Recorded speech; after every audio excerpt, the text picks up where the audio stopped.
శ్రీకృష్ణ శ్రీమన్నారాయణము 8వ దశకం. ఏవం తావత్ ప్రాకృత ప్రక్షయాంతే బ్రహ్మే కల్పే హ్యాదిమే లబ్ధజన్మ బ్రహ్మా భూయస్త్వత్త ఏవాప్యవేదాన్ సృష్టిం చక్రే పూర్వకల్పోపమానాం సోయం చతుర్యుగ సహస్రమితాన్యహాని తావాన్మితాశరజనిర్బహుశో నినాయ నిద్రాత్యసౌ త్వయి నిలీయ సమం స్వసృష్టైః నైమిత్తిక ప్రళయమాహురతోస్య రాత్రిం అస్మాదృశాం పునరహుర్ముఖకృత్య తుల్యాం సృష్టిం కరోత్యనుదినం స భవత్ప్రసాదాత్ ప్రాగ్బ్రాహ్మకల్పజనుషాంచ పరాయుషాంతు సుప్తప్రబోధన సమాస్తి తదా విసృష్టిః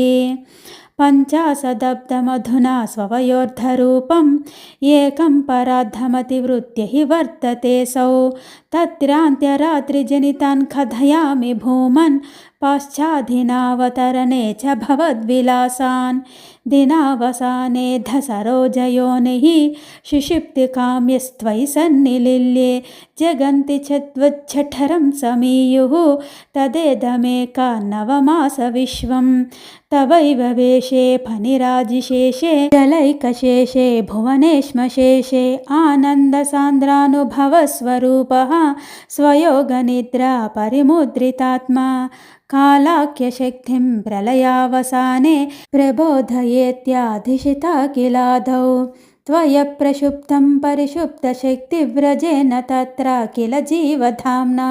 చతుర్యుగాణాం చ సహస్రమేవం త్వయి ప్రసుప్తే పునరద్వితీయే కాలాఖ్యశక్తిః ప్రథమ ప్రబుద్ధా ప్రబోధయత్వాం కిల విశ్వనాథ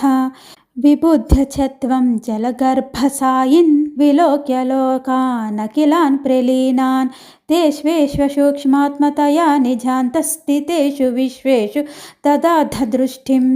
తతస్త్వధీయా దయినాభిరంధ్రాత్ ఉదంచితం కించన దివ్యపద్మం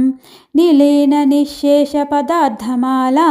సంక్షేపరూపం ముకుళాయమానం తదేతదంభోరుహ కుడ్మలంతే కళేబరాతో యపథే ప్రరూఢం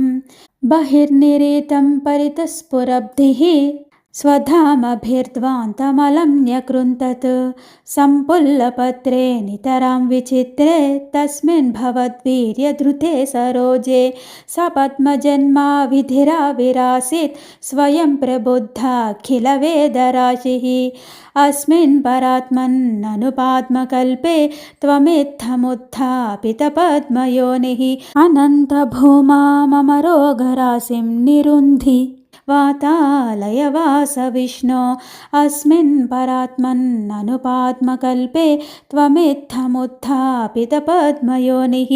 అనంతభూమా మమ రోగరాశిం నిరుంధి వాతాలయవాస విష్ణో